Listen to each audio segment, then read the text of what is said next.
Accueillir notre invité du jour et vous allez voir, vous allez le reconnaître puisque cet invité du jour a longtemps été un visage familier du service public. C'est Gérard Rolls que nous accueillons ce matin dans Télématin. Bonjour Gérard, ravi de vous revoir. Mais salut Damien, 44 ans, oui. 44 ans de service ans. public. Ah, vous ne les faites pas, Gérard. Alors, évidemment, ce matin, on accueille le passionné de théâtre, puisque vous êtes à l'affiche de Vive le sport et ses petits secrets.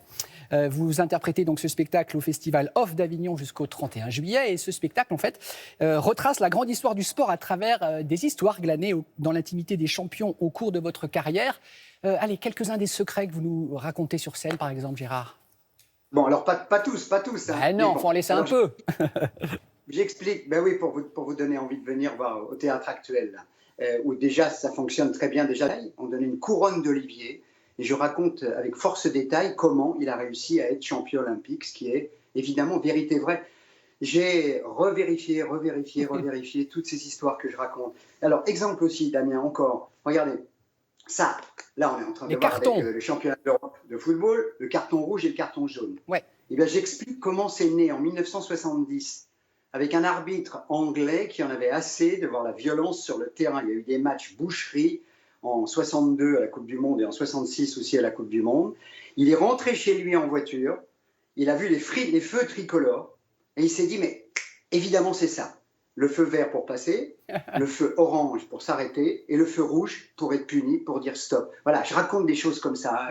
Coubertin aussi, la misogynie de Coubertin qui a empêché beaucoup de femmes pendant très longtemps de participer aux Jeux Olympiques. L'histoire du Tour de France, l'histoire de la bicyclette aussi. Des petits secrets comme ça qui rejoignent très souvent la grande histoire. Ouais. En fait, ce spectacle, évidemment, c'est le vôtre, mais il est taillé pour vous, parce qu'il concilie vos deux passions, Gérard, le sport et la scène, et le théâtre. Exactement, Damien. Et je peux même vous avouer, je vais vous l'avouer ce matin. C'est entre nous, dites. Que la passion du théâtre, en fait, elle est presque plus forte que le sport. Ouais. En fait, je voulais être comédien. Quand j'étais adolescent, j'étais allé à la Comédie Française, j'avais vu Jean-Paul Roussillon, j'avais vu Michel Duchossois jouer Le Songe d'une nuit d'été, et puis je me suis dit, je veux être absolument comédien. Puis après, j'ai eu le coup de foudre pour le journalisme, ça a fonctionné à merveille avec le journal télévisé, avec les sports, mais comme dit souvent ma femme, Muriel Mayette, la directrice du théâtre de Nice, là, ma femme qui m'a mis en scène, Muriel me dit, Gérard, il est extraordinaire parce qu'il va au bout de ses rêves. D'abord, je pense que dans la vie, il faut rêver. Où que l'on soit et quoi que l'on fasse, il faut rêver. Il ne faut jamais s'interdire de rêver. Tout faire pour aller au bout de ses rêves. Et là, je vous avoue que Avignon, j'en avais rêvé. Et grâce à Jean-Claude Houdinière et à sa famille, le producteur, je joue à Avignon, c'est-à-dire dans le temple du théâtre, là où il y a 1000 spectacles pendant ce festival Off d'Avignon. Et c'est un bonheur absolu. Et donc, c'est un rêve. Mais ça se voit, votre passion traverse l'écran. Une petite question quand même, parmi tous les sportifs que vous avez rencontrés, interviewés, quelques-uns de vos meilleurs souvenirs, ce serait qui là? Je sais que ça va être compliqué, mais il y a de bons souvenirs que vous avez. Je le raconte en partie dans le spectacle. Le 1er octobre 1977, j'ai deux immenses champions qui m'ont fait l'honneur, un de me donner une interview, ce qui n'était pas évident, et deux de me mettre la main sur l'épaule. Mohamed Ali. Waouh. Eh oui, championnat du monde de boxe au Madison Square Garden à New York, et Mohamed Ali accepte une interview et il me raccompagne. Il y avait une soirée, il me raccompagne en me mettant la main sur l'épaule. Il faisait 2 têtes de plus que moi quand même. Il me met la main sur l'épaule pour me raccompagner. Et le lendemain, au Giants Stadium, Pelé fait son dernier match de football avec le Cosmos de New York. Et je fais le tour d'honneur sur la pelouse avec lui sous l'orage. Et en arrivant au vestiaire, il me dit au revoir. Pareil, en me mettant la main sur l'épaule. C'est peut-être une manie des très grands champions. Voilà, entre autres, les choses qui m'ont fait vibrer le cœur et qui ont musclé ma passion pour le sport. Vous parlez de muscler. Est-ce que c'est vrai, Gérard, qu'avant de monter sur scène, avant de vivre cette aventure à Avignon, vous êtes préparé comme un sportif? Oui, la réponse est oui. Parce que c'est en plus un seul en scène, contrairement à ce que j'ai fait jusqu'à maintenant, parce qu'en fait, je jouais depuis 12 ans à Versailles avec la Compagnie de la Reine, avec mes copains de la Compagnie de la Reine. On jouait Molière, on a joué le Malade imaginaire, les Fourberies de Scapin. Mais là, par exemple, oui, j'ai fait beaucoup de vélo.